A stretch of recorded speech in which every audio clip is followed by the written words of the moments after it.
Before our show today, we have a quick announcement. We are just launching our new cohort for our Next Economy MBA. What's that? Why should someone take this course? What's the benefit? This 9-month course provides a holistic framework to develop your understanding and literacy in practical elements of engaging in the next economy that you won't find anywhere else. There are limited seats available. Take advantage of our early bird discount and sign up to claim your seat. To learn more, go to www.lifteconomy.com/MBA and sign up today. Welcome to Next Economy Now. I'm your host, Andrew Baskin. The goal of this interview series is to highlight the leaders who are taking a regenerative, bioregional, democratic, diverse, transparent, and whole systems approach to using business as a force for good. In this episode of Next Economy Now, Ryan Honeyman, a partner at Lift Economy, interviews Debby Irving. Debby is a racial justice educator, author, and public speaker. A community organizer and classroom teacher for 25 years, Debby grappled with racial injustice without understanding racism as a systemic issue or her own whiteness as an obstacle to it. In 2009, Debby took a graduate school course, Racial and Cultural Identities, which gave her the answers she'd been looking for and launched her on a journey of discovery. Now speaking and leading workshops around the country, Debby devotes herself to exploring the impact white skin can have on perception, problem solving, and creating culturally inclusive communities. Her first book, Waking Up White and Finding Myself in the Story of Race, tells the story of how she went from well-meaning to well-doing. So without further ado, please enjoy Ryan Honeyman's conversation with Debby Irving. Debby, welcome to the show. Thanks for having me on. Debby, let's start with a bit about your background. I know your book, Waking Up White, describes in great deal your story and awareness and consciousness that came over time for you. But maybe for listeners who are unfamiliar with the book, how did you first get interested in the type of racial justice work you're doing today? Well, they can't see me, so it's important to say I'm white. And I'm 58 years old.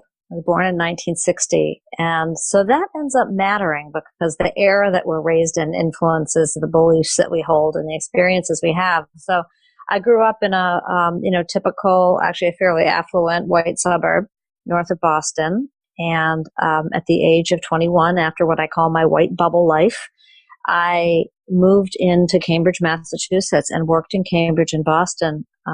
I was in schools and after-school programs. And my mission and the jobs I had was always to help provide resources and opportunities for quote-unquote under-resourced and underprivileged young people.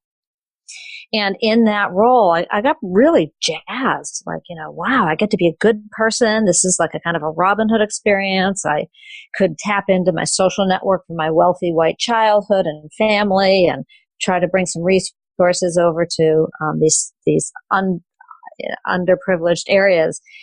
The problem, and I did that for 25 years, actually. I was either in schools or in nonprofit organizations doing that. And I was so surprised at the traction these initiatives lacked.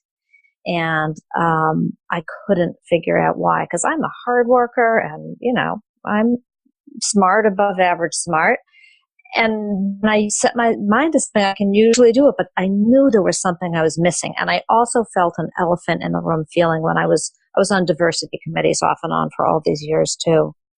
And then what happened was at the age of 48, I went back to graduate school to get my master's in special education. And there was a required first course called Racial and Cultural Identities. And I took it thinking, I'm finally going to figure out what that elephant in the room feeling is. I'm finally going to figure out how to help those Black and brown children. And in fact, I had been looking in the wrong place the whole time. I had never really held a mirror up to me in my life and my white community. And this course asked me to do that for 6 months, to understand my racial history, the racial lens that I had developed, my view of the world as a white person. And I came out of that 6-month course wondering how this information wasn't more public, because it was a complete paradigm shift. And Waking Up White is the story of what I was introduced to in that class and how it caused me to go back and rerun my life through this new lens and become an actually effective racial justice activist, as opposed to someone who I now understand I was mostly reproducing the problem in that old role of trying to help and fix people that down deep I thought were inferior. Yeah, and I said this briefly before we started the podcast, but for folks who obviously were not on that initial call, I've read a lot of books. For example, When They Call You a Terrorist by Patrice Colors. So You Want to Talk About Race by Ijoma Oluo and others. And the story of how I found your book was I was searching through audiobooks and found it. And I said, oh, that's really interesting. A white person talking about anti-racist or, racial justice. And, why is it important for white people to get involved in racial justice and it's not just the burden of people of color? Yeah. Well, I mean, what you're speaking to is such a typical thought that white people have. And it's where I was, before I did what I'm going to call waking up white, before I started waking up white, that was those 25 years I was thinking I was helping and I wasn't. If you had said to me, was there any racism in Winchester, your all white suburb? I would have said, no, what a silly question. How could there be racism in an all white place? Well, there is so much race. An all white space itself is a part of the racist design in any country that has a ethnically, racially diverse population. It's never a coincidence that you find predominantly white institutions, predominantly white boards, predominantly white populations. It's very much by design. And why it matters is that racism, first of all, for anyone who's listening who doesn't know, race is not a biological reality. It is a social construct that's sort of laid on top of ethnicity. So ethnicity is about where our ancestors are from, and that's attached to country, region, language. That's where culture comes from. We think about everything from the superficial aspects of culture, like food and clothing, to the deeper aspects, which are what beliefs do you hold? What's the value system in that culture? Race is a legal category that happens when you come to the United States of America. Suddenly you need to check boxes that you're this or that race. So for instance, let's take people who are from Asian regions of the country that we would call Asian. Once they come to the United States of America, they're considered Asian, but they may be Pakistani or Vietnamese or Chinese or Japanese, all of which have really distinct cultures, including value systems. And so it's very important to understand race because it has this big, powerful lumping connotation in the United States where you can put a whole set of stereotypes into one group of people who are in fact very diverse, versus ethnicity, which gets to much more nuance about what a person's heritage really is. Often when we think about race and ethnicity, white people are not thought of. But, people will say, oh, that's an ethnic restaurant. Well, you can't not be ethnic. English is an ethnicity. Irish is an ethnicity. Italian is an ethnicity.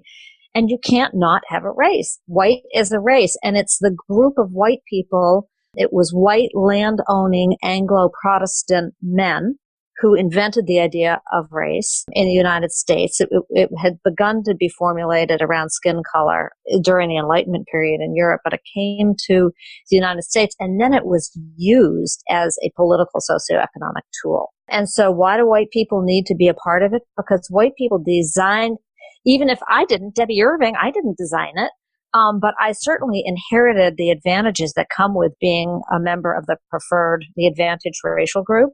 And so it's really important that I understand this world that's been constructed for people like me, because if I want to live into my values, which I do, I believe in fairness and I love humanity, but it turns out that I've been taking advantage of a system without even knowing it all along. And I've been reproducing power and privilege systems without even knowing it all along. So if we're going to interrupt and dismantle the system that we were all born into, if we were born in the U.S., or we have to navigate if we're moving to this country, we have to understand how it works. You can't solve a problem you don't know. Yeah, one of the things that stood out in the book, one of the stories you told was, I think it was in the Whitlock course, there was a question around how many times per year do you think about race, or how many times per week, per day, per month? And you were like, well, I guess a couple times a year, maybe once a month.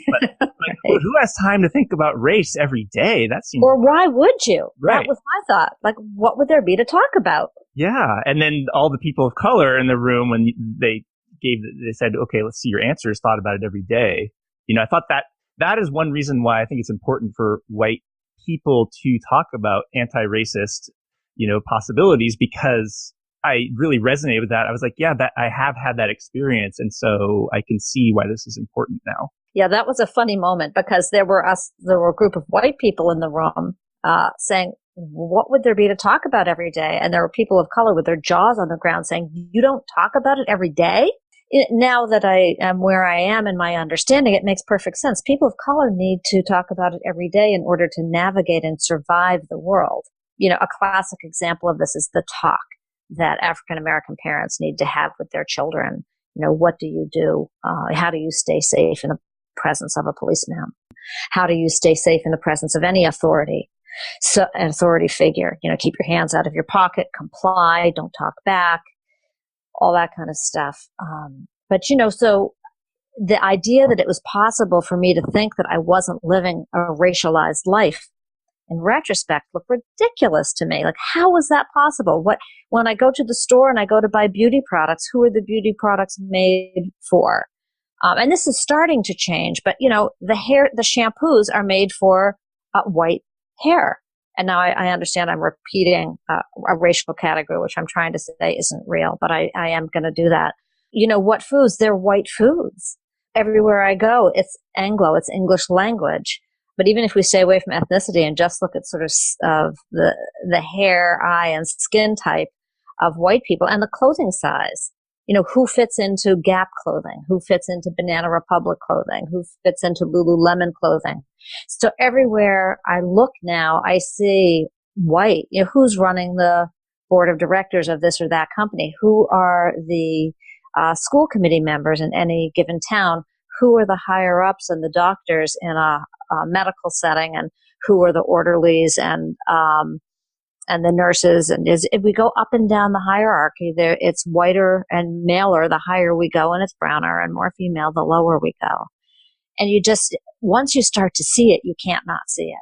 One of the things I've noticed in the entrepreneurship and the business world, I mean, it's and everywhere, but in the business world in particular, it feels like what you talk about with white dominant culture being so pervasive, it's almost like fish in water.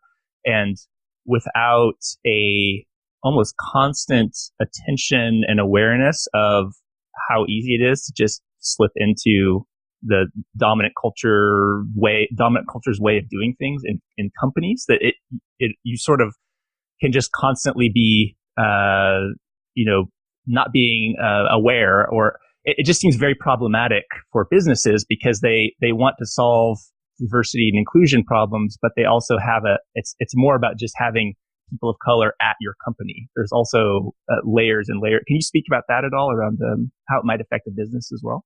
Yeah, so this is, diversity and inclusion initiatives everywhere, whether it's a school, a faith organization, a hospital, a young company. The goal is often about, can we populate our space differently? And it's a terrible measure, because if you think about it, if all we're concerned about are the numbers, who's populating the space, we could say that plantations were diverse. Because what's not being addressed in that through that lens is, what are the privilege and power dynamics?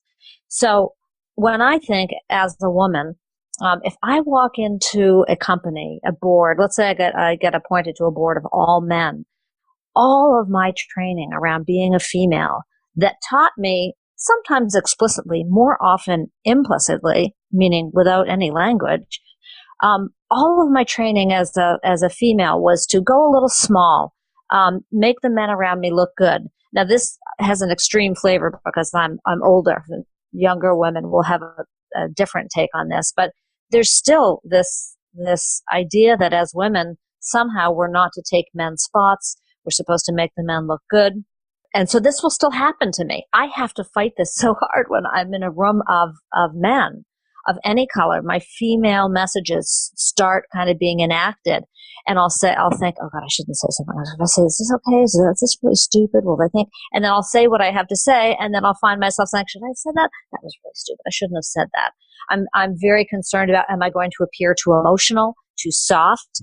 And so what I then end up doing is enacting kind of male behaviors. I try to fit into what I think is the desired prototype for this social role, this role of being a leader. And in my mind, being a leader is being a white male.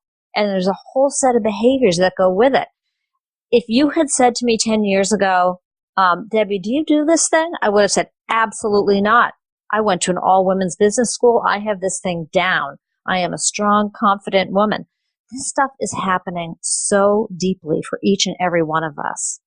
And so understanding the privilege and power dynamics around race, around gender, around class, around religion, around ability, around sexual orientation, I mean, all of these, around age, all of these are playing inside of us and between us all the time. And I think the most liberating thing that's ever happened to me in my life is to find myself in a group of people who know how to name it, know how to see it, name it, and kind of play with it and try to interrupt it, disrupt it.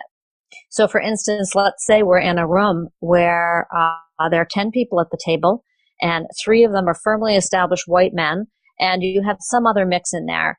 And you change the direction of who gets to speak, who speaks first. You have the people who are from the most accumulated marginalized identities, for instance, may be able to speak first or speak the longest, so that you start to change literally who's getting what airtime. But then we still have the problem of white men at the top of the white upper class, professional class men are much more likely to have a sense of entitlement and to believe one another.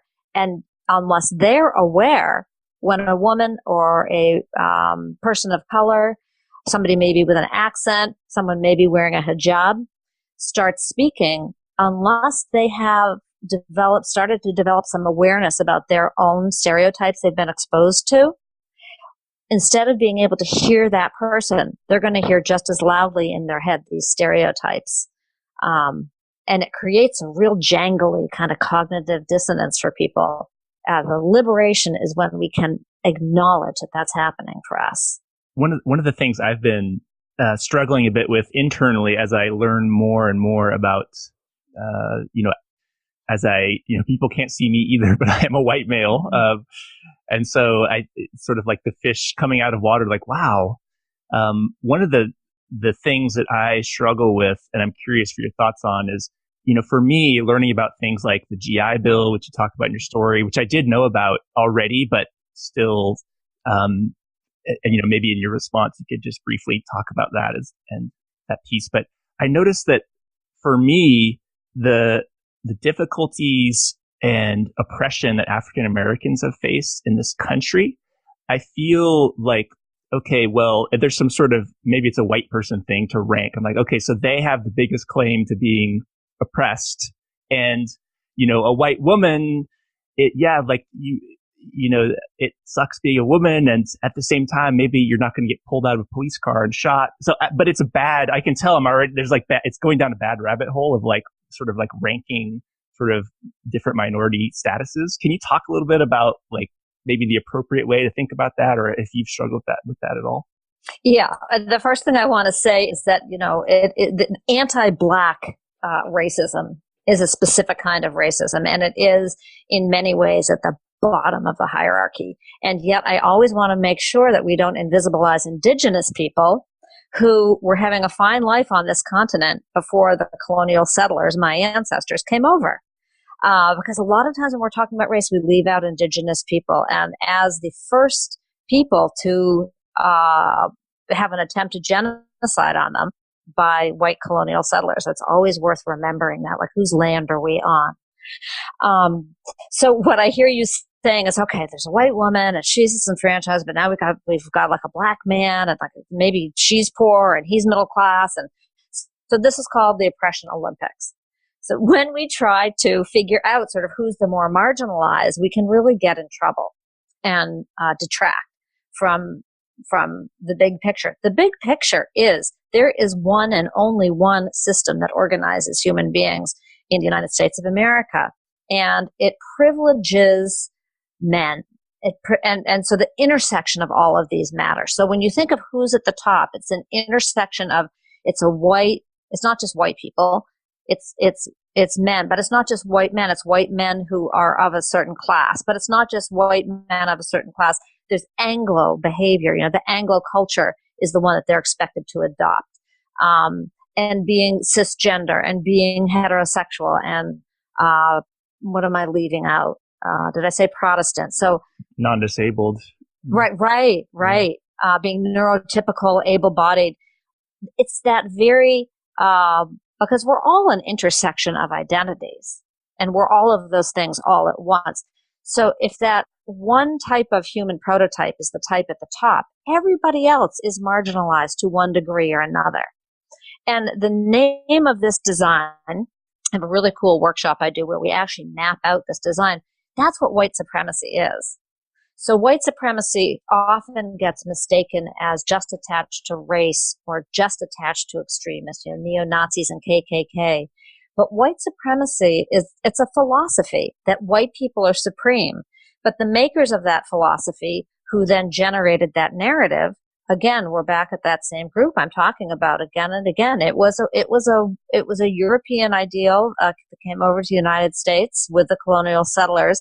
And it says that of all the kinds of human beings in the world, there is one kind that is the smartest, the hardest working, the most responsible, the most fit to lead. And it's this white Anglo, blah, blah, blah, guy. So, that's what white supremacy is. And we are all living in that system. A couple important points to say about that system, because history is so important in understanding it's the backstory to where we are now. We think about the Constitution. I'll ask you, were you taught that the Constitution was a fair document that was meant to uphold a democracy with freedom for all? Yeah, all men are created equal. Right. Just sounds off. Right.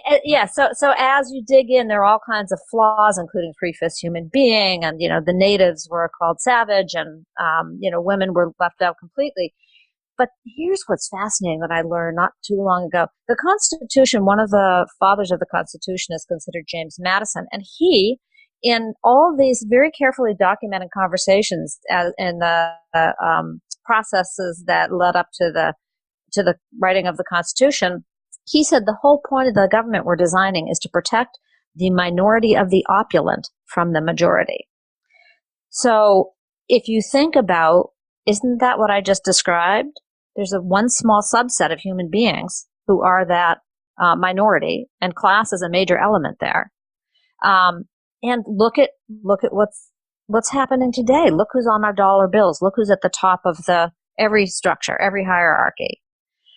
Or maybe not every, in a large pattern. I'm sure there are some outliers, but so we're constantly recalibrating this initial design of white supremacy. And what's so hard is that, we say, oh, people don't like to talk about race. Well, try saying white supremacy. It's a word people don't want to use. It's an idea people don't want to explore, but it really helps to frame so much of what people in movements and nonprofit organizations all across the country are trying to do. Including the environment, because that subset of people, the structure of the United States was always to exploit resources. And Earth is one of those resources. And people are another one of those resources. So when we look at inhumane outcomes, or we look at environmentally hurtful outcomes, it all links back to the values of this belief system attached to this dominant group. And interestingly, when in a culture something has a lot of power attached to it, or is a cornerstone of the culture, there's language for it. So if I say, don't rock the boat. Okay. If you don't have anything nice to say, don't say it at all. So we even have language that speaks to one of the cornerstones of dominant white culture, and that's conflict avoidance. And so if you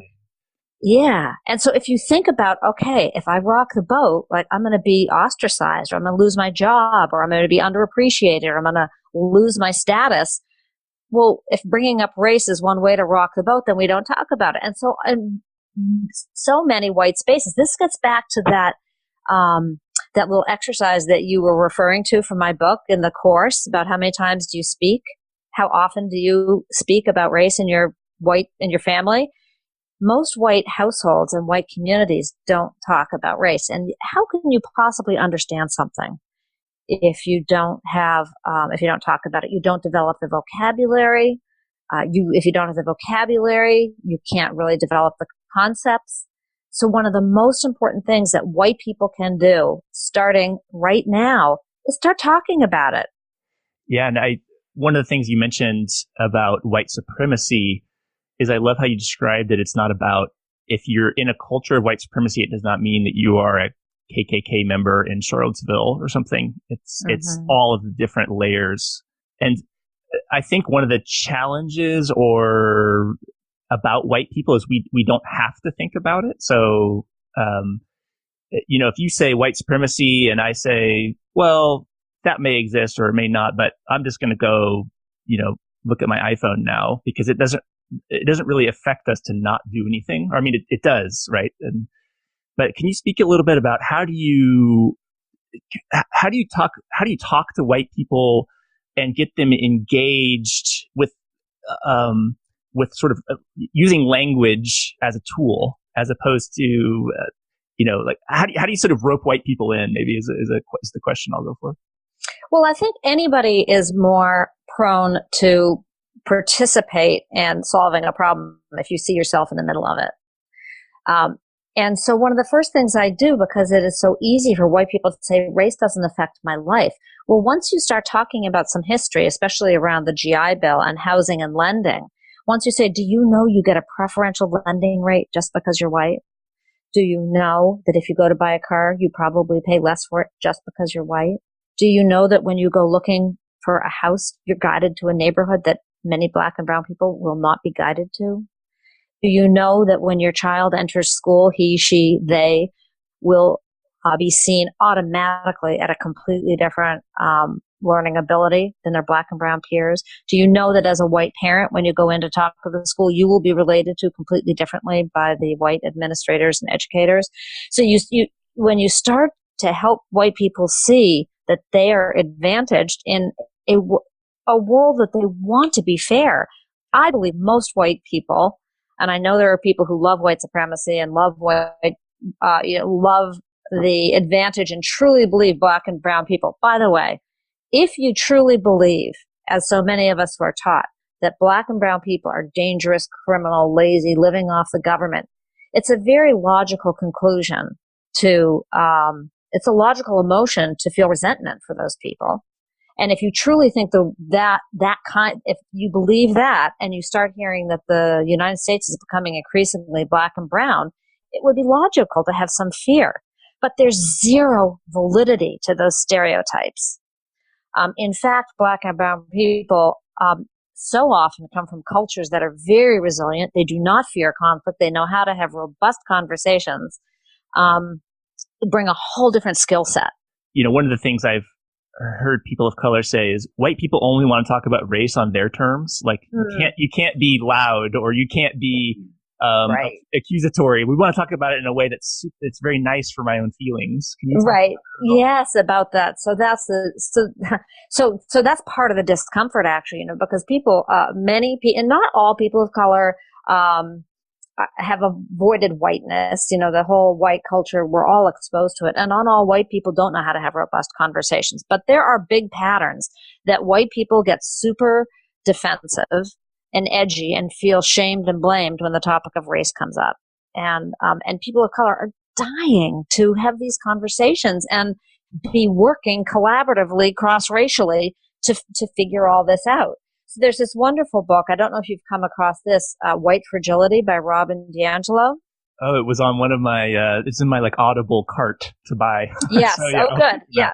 So she speaks directly to what you're talking about. It just came out this summer, this book, but she's been talking, she coined that term. She's been talking about this phenomenon because she, as a white woman, goes into spaces and she gets invited in to help organizations work on their racism, but as soon as she brings up racism, they push back because it is uncomfortable.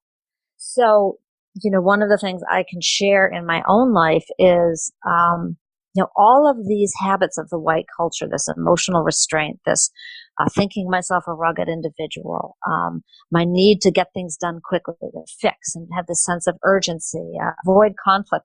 All of those same things that trip up racial justice efforts also tripped up my marriage and all my relationships. So white supremacy is a system that dehumanizes, where I, as a white person, was asked to look at Black and brown people as not fully human. But in order to do that, I sort of have to deny my own humanity. And I feel that the privilege that I was able to have as a white person, I still do have.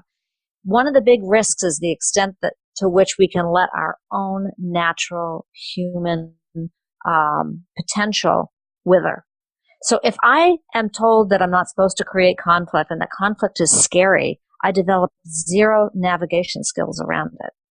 And if I have zero navigation skills, I don't know how to navigate it and get to resolution, then I'm terrified when conflicts come up. So now I'm in a vicious cycle.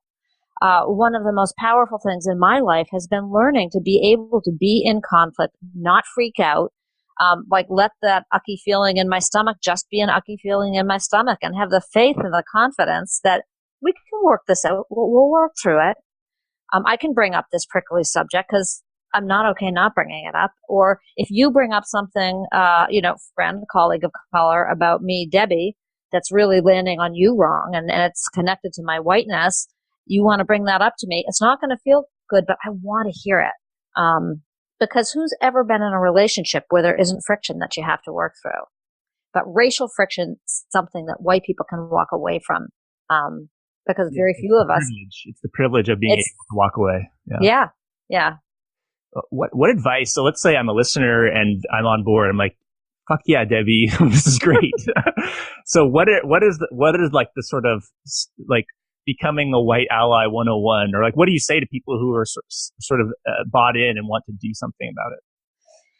Yeah, well, one of the things that often happens after one of my keynote speeches or a workshop is, oh my God, I need tools. Tell me what to do.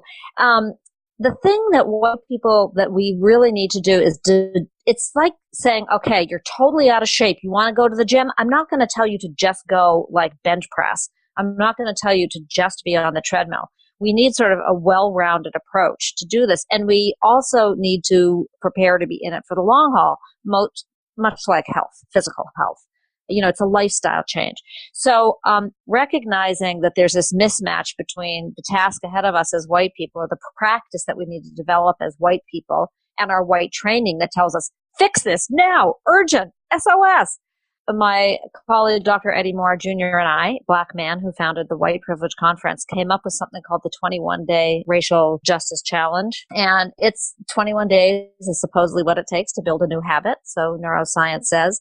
So we have this great online plan. It lives on my website, debbyirving.com. Debbie's with a Y, Irving's with an I. And what we suggest is that you do one small thing every day for 21 days.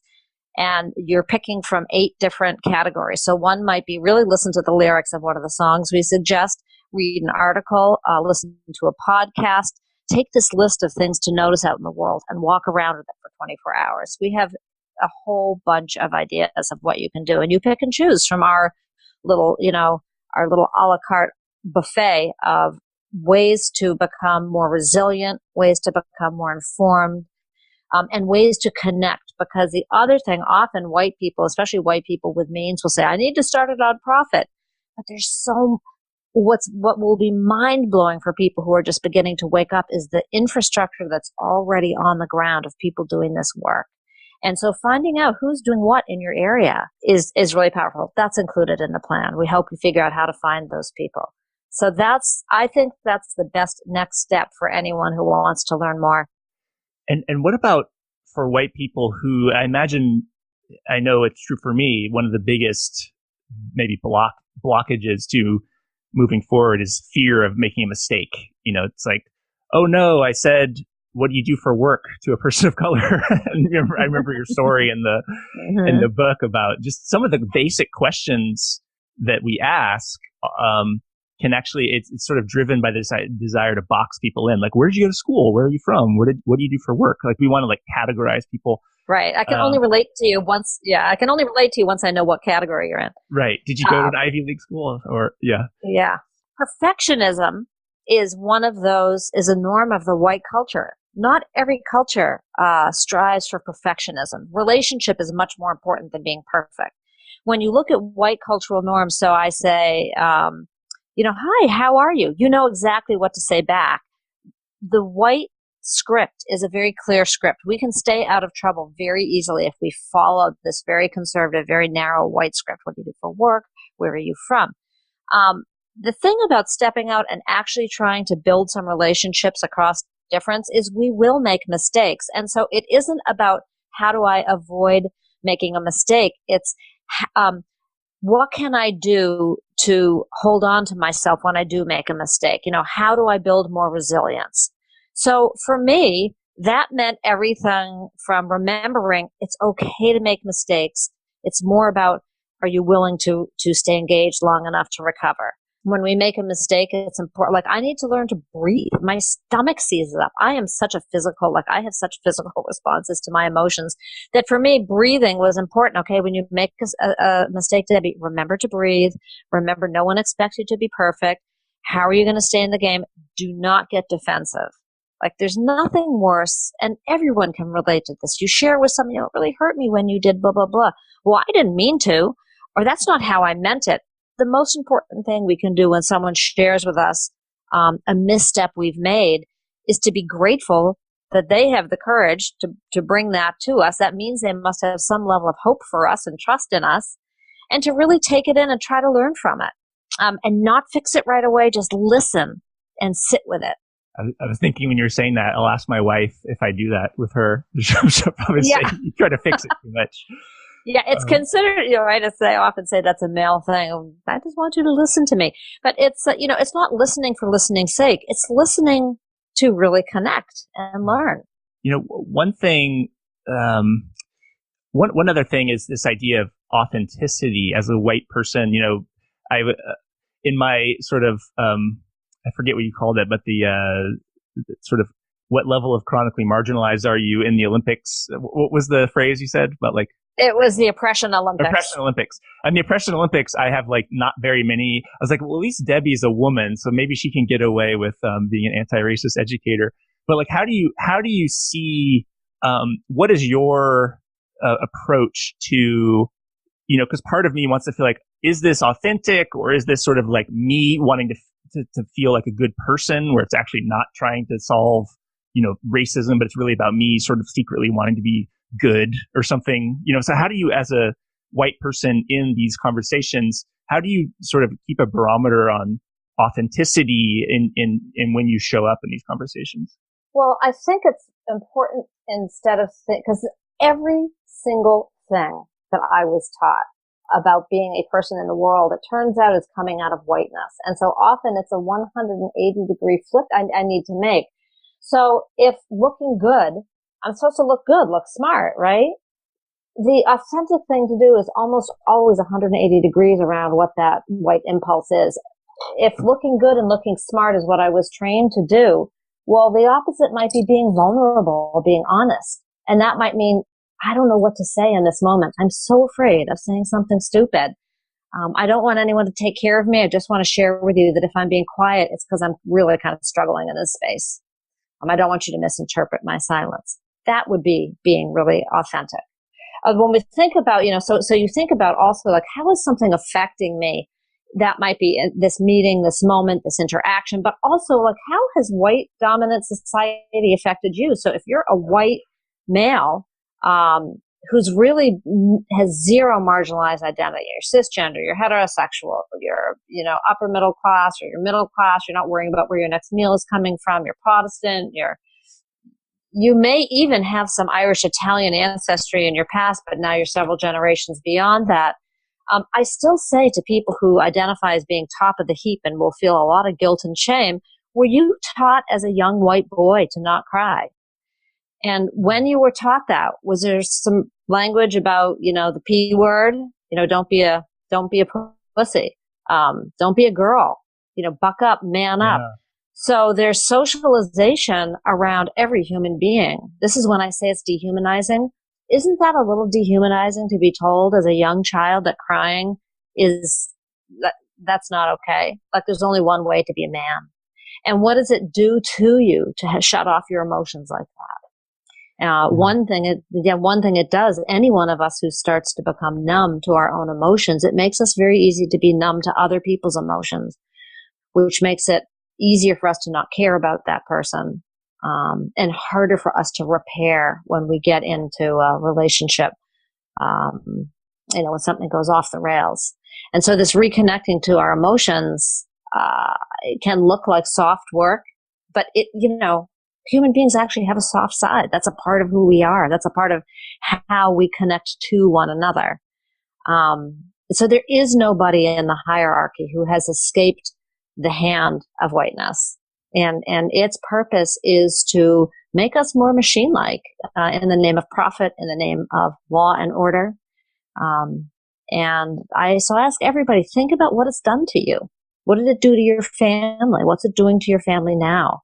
I love this idea that I never really considered going even deeper on the impulses as like even the impulses to feel a certain way or think a certain way as actually being driven by sort of a culture of white supremacy or just a historic, sort of teaching. So it almost reminds me of like the Matrix. Like, you're starting to see all the connections that are created, that have led to this identity, even for white cisgender men or heterosexual, like you said.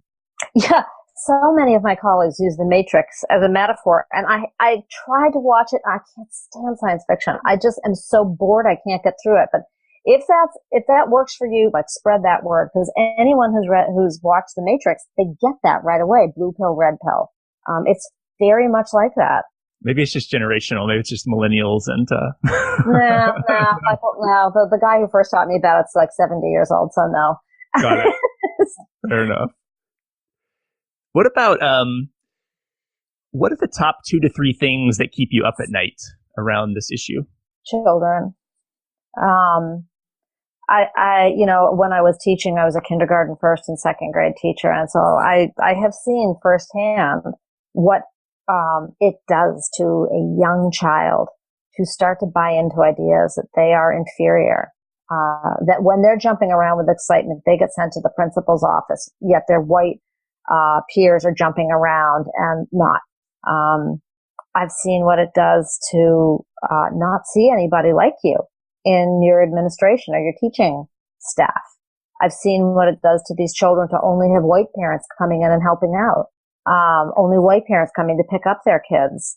So that keeps me up at night. The idea that a human being can be born in the or come to the United States and start to absorb messages of their lack of worth. It just wipes the spirit out of people. You can see it in their little eyes, and that breaks my heart. Equally, however, it disturbs me that generation after generation of white children are being, like my own children, are being allowed to believe that they are superior. Because if you don't have the context here, if you don't understand what's gone down in this country, and this is what happened to me, it happened to my husband, it happened to my siblings, it happened to my children, and you start to see yourself as a white person rising to the top of the class, easily getting jobs, living in bigger houses, not being sent to the principal's office, is pretty easy. It's a logical conclusion to start to say, wow, there is something special about me. And there isn't. The system is favoring you. And so as much as I can't stand that young children of color are internalizing negative ideas about themselves, I can't stand that white children are being falsely inflated. And that false inflation means that they don't have to develop the kind of resilience and complex thinking that their black and brown peers do. And it means that they won't be able to connect cross-racially. Because if you've got black and brown kids coming from households where you are talking about race every day, and you've got white families who have no idea how to talk about it, that becomes the elephant in the room. And at an early age, you see little kindergartners who've had beautiful little friendships. By first grade, only kind of have a friendship, and by second grade, be done. And that's what bothers me, is the way this system reproduces itself in the form through human beings, through beautiful human beings, who don't even know that we're kind of being socialized in ways that will divide us from each other and even from parts of ourselves. That breaks my heart. Have you found any? I feel like a white guy going to fixing. Uh-huh. What are the solutions, Debbie? To see, what you just did is great. What you just did is great. You acknowledge that as a possibility. Yeah. That's all we have to do. That's as simple as it is. Because now, if I were a person of color and that landed on me, oh my God, here we go, another goddamn white guy saying, go, what to fix. That would have given me an in to say, yeah, that is kind of white, but let's talk about this. Right. So that's what it takes. It's that level of, it's seeing it, being aware of it, and naming it, which is exactly what you did. So I love that. So what's so powerful about understanding what the dominant white cultural norms are is we can start to interrupt them. And norms can live in our own thinking, like, it's bad if I have bias. No, that's not bad. That's human. So thinking about what have we been exposed to, what's in there, and what can I do about it? Interpersonally, what can we do? Well, hopefully we can make a huge effort as white people to have friends and colleagues of color. And that's going to involve changing up the kind of conversations we're willing to have. And I think reading White Fragility and my book, and also So You Want to Talk About Race is a great book. I mean, there's so much out there to start learning how to be educated and skillful in this area. Institutionally, it looks a little different, but again, I'm always working with institutions that I work with. I'm always having them start to understand what whiteness is so they can identify it. Whiteness might look like gym uniforms that are mandatory, but they're built for little white bodies. No, let's get several varieties of gym uniforms, whether that's like one company that provides a range or have people be able to choose from a number of different companies so that everyone can be in a gym uniform that's comfortable and, not body shaming. It might be in an admissions policy, not asking rigorous enough questions of people that we're admitting to our institution, or allowing bias to take over as we judge people and institutions. If you're trying to hire, for instance, a lot of organizations, if you're really committed to diversity, inclusion, and equity, every new person you're bringing in should be highly aware and skillful in this area. And yet you on the hiring committee need to be able to measure that. So do you have, a skilled group of people doing the interviewing? And do you have a set of questions that are really going to test the competence level of the person coming in? So those are some examples. And then, of course, as I think of racism at happening on 4 levels, and this isn't, I learned this from other people, individual, interpersonal, institutional, which I've just described, those 3, and ideological is the bigger ideology that we swim in every day in the forms of beauty norms, beauty standards, what movies and publications are out there for us to reach for. What everybody can start doing is consuming the ideas of people who are from worlds not like yours. And maybe the last question or two here, because I want to be respectful of your time. What do you need? One of the things we ask guests is, what do they need, and how can people help them grow this new economy? Is there any requests you have for the listeners? Well, I think it's so important to know that there is, and if we want to use the term economy, there's a sector of people doing diversity, inclusion, equity work. Learn about who is doing that nationally and who is doing it in your area, and start making connections. There's so much to learn, and also whatever sector you're in. So, are you in the medical arena? Are you entrepreneurial, small business? Are you working towards something in the environment? I mean, really think about what it is you're trying to do, and then find out what the racial implications are, because there is no sector in our white supremacist designed society that hasn't been shaped by this thinking and doesn't have a long tail of history around it, which is really shocking for a lot of people to think about. If we're talking about art, if we're talking about sports, if we're talking about lending, if we're talking about housing, if we're talking about transportation, if we're talking about food supply, if we're talking about retail, doesn't matter. Really think about your sphere of influence. And what is that tale of history? What's going on currently? And how do you want to be a part it's hard to do anything effectively alone here. It's so important that we work cross-racially. So find out who your cross-racial groups are in your area. And just for folks who didn't catch it, what's the name of the book again and the website where folks can learn more about you? Yeah, so the book that I wrote is meant to be a 101. It's called Waking Up White, Finding Myself in the Story of Race. It's a paperback, Kindle, and audio version. And the website is debbyirving.com. Debbie's with a Y and Irving's with an I. And it is meant to be interactive, full of resources, 101.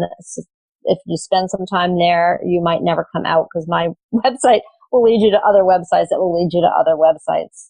I can attest to this happening. I've checked out you have some great resources, and I really liked the 21-day challenge for folks who are sort of interested in the next step. Yeah. Well, thanks so much for joining, Debbie. It was a pleasure to have you on the podcast, and I again really encourage folks to check out your book. And thanks so much for joining us. And thank you so much for having me on. Next Economy Now is a production of Lift Economy. Lift is an impact consulting firm whose mission is to create, model, and share a locally self-reliant economy that works for the benefit of all life.